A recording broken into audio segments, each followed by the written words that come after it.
This video podcast is to address an issue that is coming up, and it's coming up as a function of the market. Three things are converging. We have an aging population. We don't need that big house anymore. We have adult kids who are struggling to find a house to buy because inventory is so tight. And we have low interest rates with a threat that they will be going up soon. These three events converge to make it seem like a good idea for aging parents to sell their home to the adult kids. We are getting contracts with parents as sellers and adult children as buyers. In the industry, we refer to this as a family-to-family transaction and make special underwriting requirements which must be reviewed before we can close and issue a title policy on these transactions. All family-to-family transactions must be scrutinized. It is not illegal to sell the home to a family member. However, the transaction must not be used to circumvent our strict Texas homestead laws.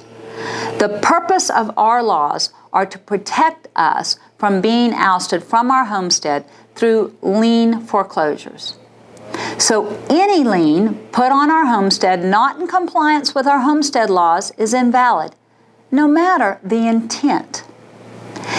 This protection means that any lien placed on my homestead not in compliance with the home equity laws is invalid on its face. If I, quote, sell my property to a family member, but continue to use the property as my homestead, the mortgage my family member took out to buy the house is not valid on its face. The lien is not enforceable and not insurable, no matter the intent behind it. And the note itself carries no personal recourse to the debtor. For a family member to buy homestead property from another family member, the person from whom they are buying must be moving out permanently. Temporary movement does not work. If the seller has moved or is in the immediate process of moving to another home they own, then the family-to-family transaction can close. If, on the other hand, the parents have not yet found a place and have decided to lease property, we may not be able to close the transaction as that looks temporary. If parents are being moved to a rehabilitation facility, that transaction probably will not be approved, as a rehabilitation facility will be looked at as a temporary movement and not a permanent movement.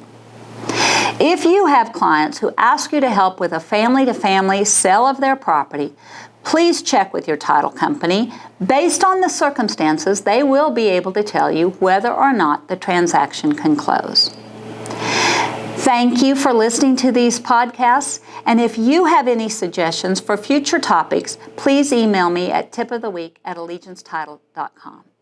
And I hope to see you at the Allegiance closing table soon. Thank you.